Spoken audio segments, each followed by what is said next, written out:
Hello everybody and welcome to my channel. Today I will be reviewing a classic comedy film from 1975, Monty Python and the Holy Grail. This is the second of many films from Monty Python. Now, the minute you hear that name, you probably instantly recognize it. Monty Python was a very famous British comedy group that started with their TV series Monty Python's Flying Circus. They were mostly known for their surrealist humor, meaning it was just humor that kind of went beyond any rational thought or reasoning. The Holy Grail is an excellent example of some of their best work. It uses a lot of surreal comedy and lots of slapstick. This movie was without a doubt a combined effort of the whole team. It had Terry Gilliam and Terry Jones directing it, and then the entire Monty Python crew writing it. It follows the adventures of King Arthur of the Britons as he is sent on a quest from God to find the Holy Grail. It doesn't follow the formula of a regular movie and feels a lot more like a skit show, but for Monty Python that is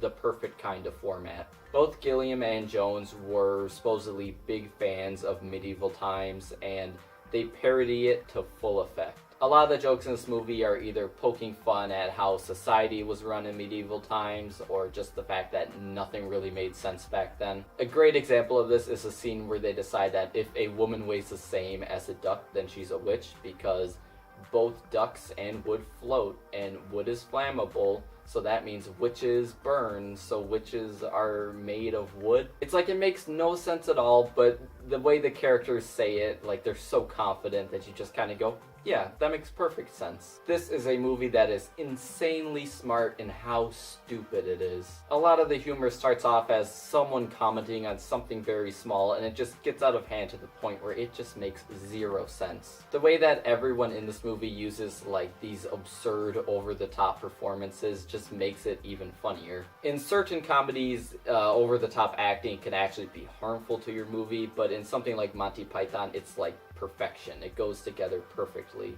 All the members of this movie are masters of comedy. Also, because it doesn't take itself seriously at all, there's also a lot of moments where they can break the fourth wall. The movie begins with a joke about them putting in the wrong movie, and then it goes on to a joke about them having to fire the guy who did the opening subtitles. The movie has not even started yet, and it is already subverting the audience expectations in a brilliant way. And a lot of humor in this movie actually comes from that, the idea of subverting the audience's expectations. Another thing that just adds to the overall joke is just how well made this movie is. The Holy Grail has some great production design that is so good that it could probably belong in a serious medieval fantasy film. From the costumes right down to the movie score, everything feels that way. Even the cinematography is well executed. There's like this great shot where there's like a skull, and in the distance you see King Arthur and his men on a hill as they're walking across it, and